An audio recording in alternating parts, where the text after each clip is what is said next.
karomi, waroksul karomi, dan adapun puncaknya kemuliaan fitar kil ma'asi adalah di dalam meninggalkan maksiat. Jadi puncaknya orang itu bisa disebut mulia adalah orang yang bisa meninggalkan kemaksiatannya. Apa maksiat itu? Ya, maksiat itu sesuatu yang dilarang oleh Allah. Itu maksiat. Itu puncaknya dari kemuliaan. Tidak ada seseorang itu bisa mulia kalau dia hobinya maksiat. Lah sebenarnya Mas, orang yang maksiat itu sebenarnya tahu kalau dirinya itu sedang bermaksiat. Tahu. Orang nyolong tahu kan kalau itu tidak baik. Tahu nggak? Halo, tahu nggak? Nyolong maling duit orang. Tahu kan? Tahu sebenarnya, tapi kalah dengan nafsunya.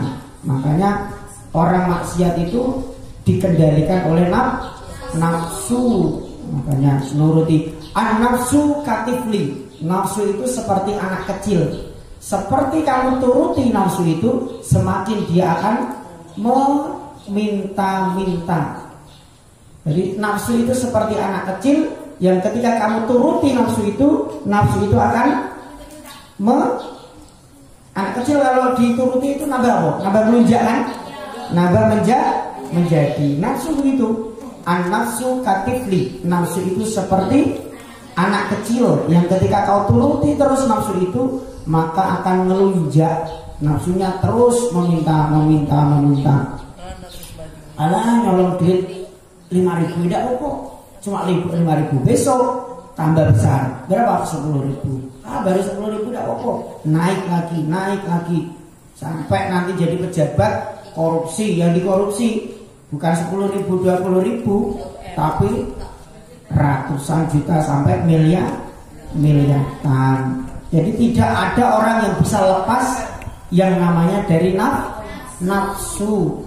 Makanya anak kok banyak pejabat-pejabat kita yang korupsi.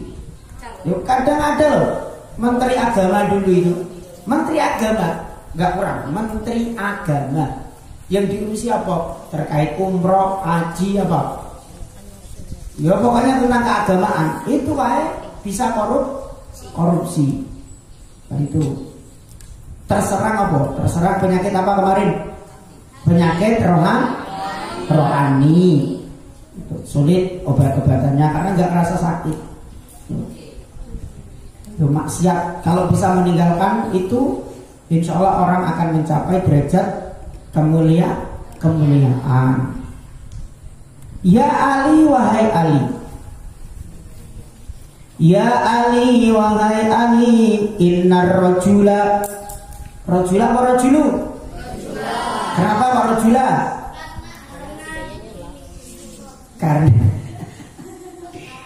Karena kemasukan amal nawasib berupa inna. Ya, inna amal nawasib gak? Fan nawasibu asaratul.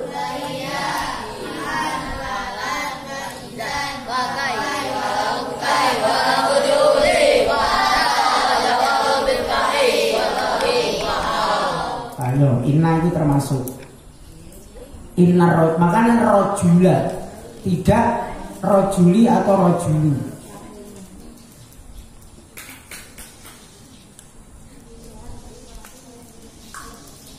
Makanya dalilnya bi inna itu inna wa akhwatuha itu loh.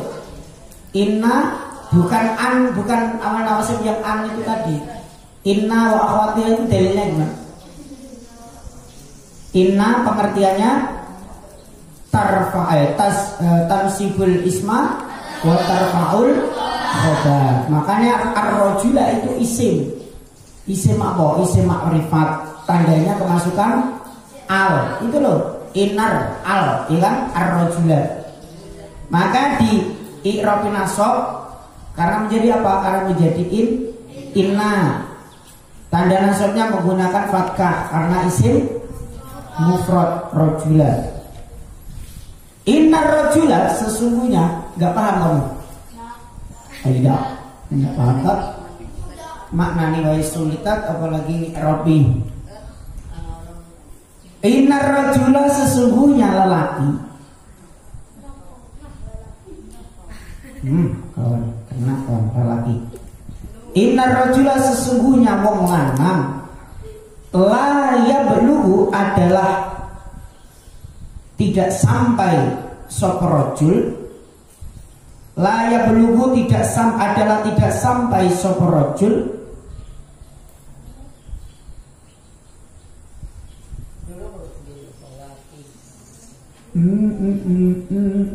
Ya Ali wahai Ali, innar rajula, sesungguhnya seseorang atau laki-laki, bisa dimaknani begitu. La yablughu adalah tidak sampai soporojul bil khuluqil hasani, dengan akhlak yang bagus. Bil khuluqil hasani, dengan akhlak yang bagus.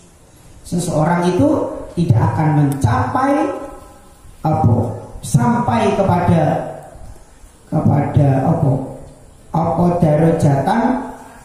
derajat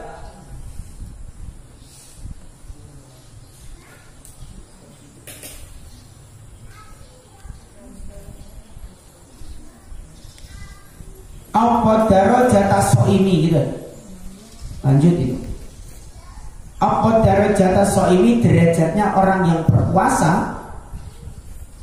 Al-qaimi, yang berdiri atau jumeneng bahasa Jawanya. Tak ulang ya.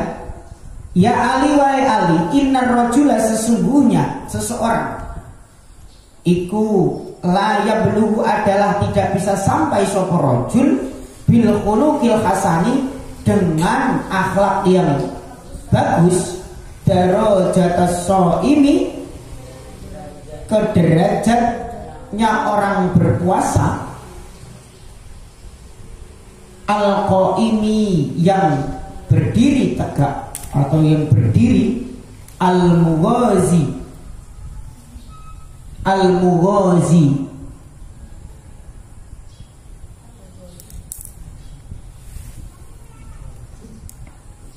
oh gini. Al-qaimi, yang berdiri sholat malam. Masih lanjut itu. Al-qaimi, yang berdiri sholat malam. Yang berdiri sholat malam. Al-qaimi, yang berdiri sholat malam. Al-mughazi fi sabilillahi, yang perang di jalan Allah. Al-mughazi fi sabilillahi, yang perang di jalan Allah. Sudah sampun dereng udir. Al-mughazi fi sabilillahi, yang perang di jalan Allah. Maksudnya apa? Maksudnya gini, seseorang itu tidak akan bisa mencapai derajat yang tinggi, tidak bisa mencapai derajatnya orang yang berpuasa, orang yang sholat malam, orang yang perang di jalan Allah, dengan akhlak yang bagus. Artinya seseorang yang bisa akhlaknya bagus, akhlaknya baik, itu sama seperti orang yang sedang perang di jalan Allah pahalanya atau kedudukannya. Orang yang derajatnya bagus, derajatnya orang yang akhlaknya bagus, akhlaknya baik, derajatnya seperti orang yang berpuasa, seperti orang yang bangun di tengah malam hari. Maka tetap akhlak yang menjadi keutamaan seseorang manusia. Gitu. Pinter ya perlu, Mas. Pinter ya perlu. Ya, dengan kepintaran, dengan ilmu, seseorang itu akan mengerti akhlak mengerti adab. Nah, dengan ilmu seseorang itu akan mengerti tata krama. Nah kalau tidak punya ilmu ya tidak ngerti tata krama. Maka ada kata-kata al-adab fauqal ilmi, begitu ya. Adab itu di atas ilmu. Kalau saya kurang sependapat. Tetap kalau menurut saya al-ilmu fauqal adab. Ilmu itu tetap di atas adab. Kenapa? Seseorang itu tidak akan bisa ngerti adab kalau dia tidak ngerti ilmu. Jadi kamu belajar dulu gitu loh. Belajar taklim, muta'alim. Oh gini toh tata cara berbicara kepada orang yang lebih tua. Bagaimana tata cara berhadapan dengan guru. Bagaimana tata cara ketika menerima tamu. Itu kan kita harus belajar dulu. Betul nggak? Nah, makanya ilmu itu tetap di atas akhlak. Kalau saya, seseorang itu tidak bisa mengerti tentang adab kalau dia tidak punya ilmu. Nah nanti kalau sudah punya ilmu, derajatmu menjadi mulia. Minimal ya dudukmu beda. Halo. Minimal kalau punya ilmu dudukmu beda. Kalau punya ilmu duduknya di atas. Kalau ilmunya baru di bawahnya, ya duduknya ya di bawah. Itu kan sudah beda. Understand? Ya, dengan ilmu seseorang itu akan menjadi mulia. Makanya ada siiran gini bunyinya. La fahra lil binti bima basin wa ma. Terus gimana ini? Lupa. Bihi tahallat min khillin innama fahral fatta tibil ulumi wal adabi la bil jamali wal khariri wad dahabi la bil jamali wal khariri wad dahabi. Apa?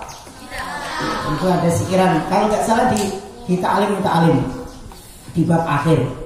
La fa'ranil binti bima basin wa ma bitahallat min illin innama fakhra fata tibil ulumi wal adabi labila jamali wal khariri wad dahabi.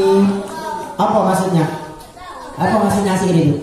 Seseorang itu mulia bukan karena ketampanannya, labila jamali, bukan karena ketampanan seorang itu bisa mulia, bukan karena kecantikan, bukan karena rupanya, bukan karena wal hariri, bukan karena sutranya, bukan karena pakaianmu, bukan karena bajumu.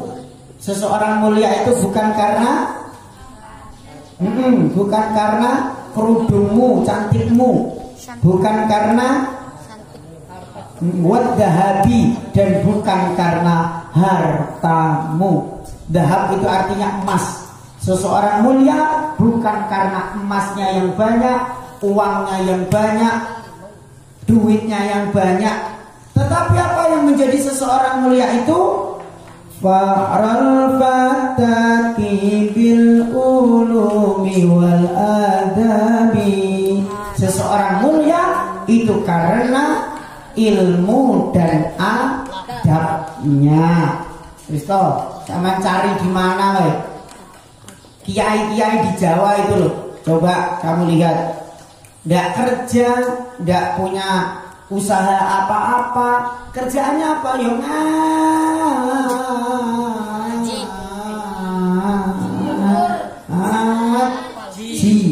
pagi ngaji, siang pagi, sore ngaji, malam ngaji.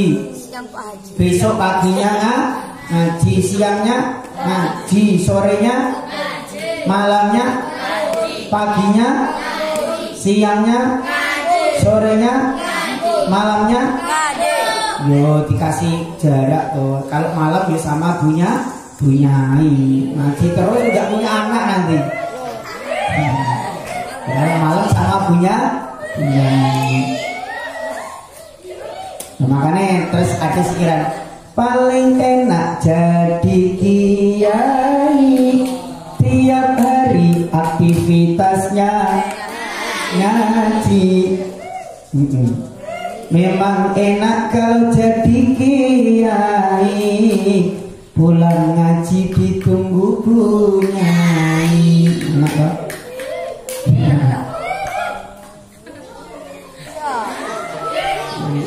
Santri putri ya enak.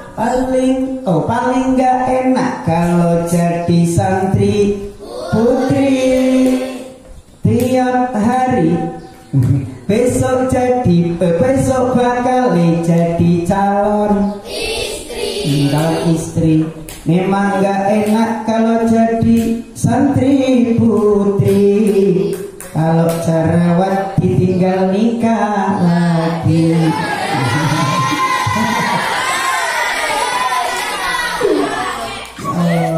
Jadi putra ya ada sekiranya.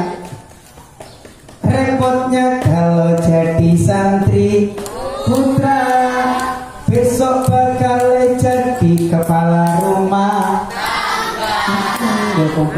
Tapi paling enak kalau jadi santri putra, besok mati insya Allah masuk surga. Amin Allahumma. Tapi paling enak jadi santri putra, besok nikah istrinya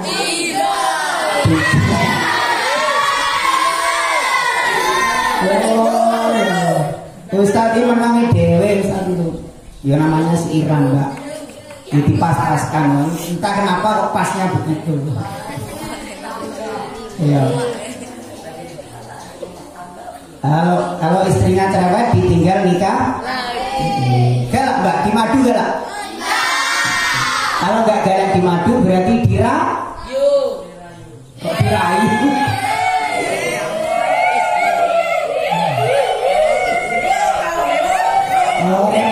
Repaldi ini ada apa namanya indikasi nanti akan nikah lagi nanti. Kalau istrinya nggak mau katanya dirayu katanya.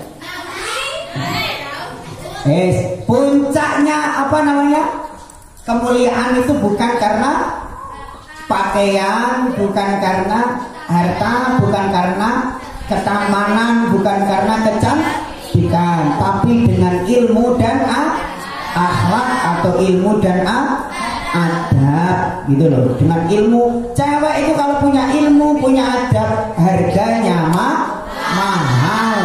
Coba kamu ngerti air itu loh mas, air putih itu kalau yang ngelola tidak punya ilmu, tidak ada harganya. Air putih di keran itu kamu bayar gak?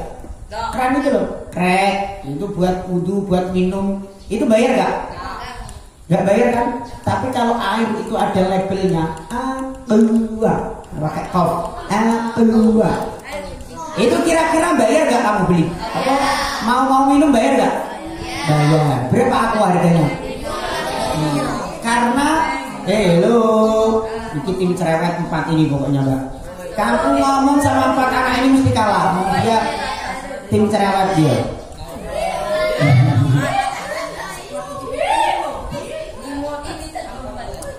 Besok ngaji pakai rok ya, pakai rok mbak. Air itu loh, sama-sama air putihnya. Kalau yang ngelola tidak punya ilmu, tidak ada harganya. Ya diminum orang sesukanya. Tapi kalau yang ngelola punya ilmu, punya kepandaian, punya kecerdikan, coba dikelola, dikemas, disuling menjadi aqua, harganya 5.000 per botol. Coba sama-sama air putihnya, betul nggak? Betul nggak? Cewek wanita itu begitu juga. Wanita itu kalau nggak ada ilmu, nggak ada akhlak, nggak ada adab, harganya murah. Itu di pinggir-pinggir jalan itu tinggal pilih. Hello, di pinggir-pinggir jalan tinggal milih, harganya sudah dibanderol. Tapi kalau anak wanita itu punya ilmu, punya akhlak, punya adab, harganya mahal. Tidak semua lelaki dapat menggodamu, tidak semua lelaki bisa mendapatkanmu, gitu. Hanya lelaki yang pantas yang mendapatkan cewek yang berkelas. Jadi hargamu mahal. Jadi hanya lelaki yang mahal yang pantas untuk mendapatkanmu, gitu loh. Dengan ilmu dan akhlak. Dengar yang mana? Ini tahu Revaldi, Ahmad, Gibran, Arya, cocok. Empat Meteor Garden ini tim cerewet bawahnya. Dibilangin 1000 kali tetap. Besok dipindah ngaji sama Ustadz Ulum ya di bawah. Ya. Cerewetnya nggak habis-habis. Kalah sampai sama 4 anak ini. Seorang bisa mulia dengan apa, Mbak? Ilmu dan akhlak. Gitu. Wanita kalau punya ilmu, punya akhlak, laki-laki juga gitu, harganya menjadi mahal. Kamu pengen nggak hargamu mahal? Pengen nggak? Harga parit murah. Makanya apa namanya? Tadi katanya, Mbak mau nggak di madu? Mau nggak, Mbak? Nggak ada wanita di dunia ini yang mau di madu.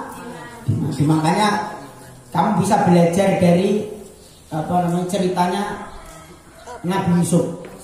Wanita itu, Mas, kalau sudah senang sama seseorang laki-laki, itu pengen memiliki. Bohong kalau ada wanita ngomong gini, aku suka denganmu tapi gak apa-apa walaupun aku tidak bisa memilikimu. Gombal, palsu itu. Semua wanita ketika senang sama lelaki pengen memiliki. Itu bahannya wanita kalau sudah cinta. Kita bisa melihat dari ceritanya Nabi Yusuf. Nabi Yusuf itu bayangkan, yang suka dengan Nabi Yusuf itu Siti Zulaikha apa Nabi Yusuf yang suka Siti Zulaikha? Saking gantengnya Nabi Yusuf itu para menteri itu udah orang goblok loh ya. Ceritanya di Quran itu para menteri, ibu-ibu menteri cantik-cantik lihat Nabi Yusuf datang, diirisi tangannya. Coba, itu orang-orang pinter. Sekarang gubernur, istrinya bupati, tangannya diiris-iris. Karena apa? Karena melihat ketampanan Nabi Yusuf. Lah, yang paling cinta dengan Nabi Yusuf waktu itu dengan pandangan pertama Siti Zulaikha. Akhirnya yang memenjarakan Nabi Yusuf itu siapa? Nabi Yusuf di penjara. Yang memenjarakan siapa? Siti Zulaikha. Coba, cewek itu kalau sudah seneng dengan lelaki, dia berani memenjarakan seseorang yang dia cintai. Coba, kayaknya kriminal. Dengan kriminal itu, bentuk kriminal itu dilampiaskan, atau bentuk cintanya itu dilampiaskan dengan kriminal itu. Saking senangnya perempuan dengan laki-laki. Bahayanya perempuan begitu. Kalau sudah senang sama seseorang, itu ibarat laki-laki itu bisa dipenjarakan dengan rasa cintanya seorang wanita itu tadi. Kita belajar dari siapa? Dari Siti Zulaikha. Itu yang senang, akhirnya yang mendapat itu agak goblok loh Siti Zulaikha. Siti Zulaikha itu istrinya gubernur. Kalau sekarang coba, kurang apa suaminya? Suaminya jadi gubernur, pejabat tinggi. Dia kurang apa? Harta punya, cantiknya luar biasa Siti Zulaikha. Tapi kalah dengan ketampanan Nabi Yusuf. Emangnya yang mata keranjang itu kebiasaan ditunjukkan laki-laki loh. Dasar laki-laki mata keranjang. Perempuan sebenarnya juga mata keranjang, Mas. Dia lihat lelaki yang tampan, matanya klero. Iya enggak? Enggak apa, keren. Makanya wanita itu ada fase-fasenya, Mas. Wanita usia sampai 10 tahun sampai 20 tahun itu mesti yang diincar yang tampan. Usia 10 tahun sampai 20 tahun yang diincar itu yang wajahnya tampan. 20 sampai 30 sampai 40 itu yang diincar wanita itu adalah yang lelaki yang mapan, bukan tampan lagi. tampan itu urusan belakang. Usia 20, 30 sampai 40. Usia 20 sampai 30 yang dilihat wanita untuk laki-laki pasangan hidupnya bukan yang tampan lagi, tapi yang mapan. Urusan tampan urusan belakang. Tapi usia muda kayak kamu ini sampai SMP SMA itu yang dilihat yang tampan. Tidak mikir nanti itu punya harta berapa, tidak mikir. Yang penting ganteng dulu. Tapi kalau usia wanita sudah menginjak 20, 30 itu tidak melihat ketampanan. Yang dilihat adalah kemapanan, punya kerjaan apa, punya gaji berapa, nanti saya dihidupi dikasih makan apa, bagaimana nanti kehidupan saya, anak-anak saya. Understand? Nanti satu sudah menginjak 40, 50, 60 tidak ukuran tampan, mapan lagi yang diukur wanita. Apa? Kesetiaan. Jadi tinggal memilih bapak-bapak lelaki yang setia. Wanita usia 40, 50, 60 itu tidak mikir mas, nanti suamiku tampan, ganteng apa enggak, tidak mikir. Nanti mapan apa enggak mikir. Pokoknya yang penting suamiku setia. Maka ada fase-fase wanita itu. Yo, wanita fase 10 sampai 20 apa? Yang diincer tampan. 20 sampai 30 mapan. 30 sampai 40 sampai 60 kesetiaan. Kamu harus ngerti mas, jadi suami besok. Tapi kalau makanya wanita itu lebih seneng apa namanya barokah. Barokah itu kan naik. Ada level-level barokah. Kalau laki-laki ini tidak barokah yang dipingin. Apa? Istiqomah. Istiqomah itu apa? Terus menerus. Itu bedanya laki-laki dengan perempuan. Perempuan itu lebih suka yang barokah. Apa? Barokah itu nambah. Jadi laki-laki yang tampan nambah mapan, yang mapan nambah kesetiaan. Itu perempuan. Kalau laki-laki lebih cenderung lebih suka dengan istiqomah, tetap dengan pendiriannya. Makanya sampai cari laki-laki dari usia Ridho B sampai Bapak Nusron. Lihat nanti dari Gibran sampai bapaknya Bapak Purwanto. Lihat, laki-laki itu dari kecil mas mbak sampai bapak-bapak yang diincar tetap wanita yang cantik. Catat itu naluri lelaki seperti itu. Makanya lelaki itu istiqomah, tetap pada pendiriannya. Dia tidak peduli lah perempuan itu melarat, tidak punya harta, miskin, goblok, tidak mikir. Pokoknya yang dipandang pertama laki-laki itu kecantikan. Understand? Ada yang understand? Yes. Itu yang membedakan laki-laki dengan perempuan. Paham? Yang laki-laki paham?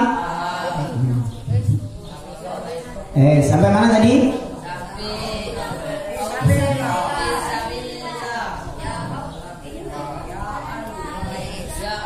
Jadi apa namanya puncak dari kemuliaan seseorang itu dilihat dari ilmu dan akhlaknya.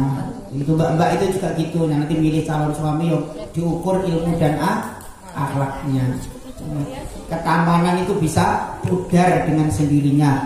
Lanang itu usia 40, usia 35 itu sudah pudar ketampanannya. Perempuan juga gitu.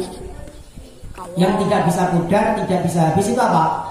Ilmu dan akhlak. Maka puncak dari seorang itu, mulia atau tidak seorang itu diukur dari ilmu dan akhlaknya. Wallahu a'lam bishawab.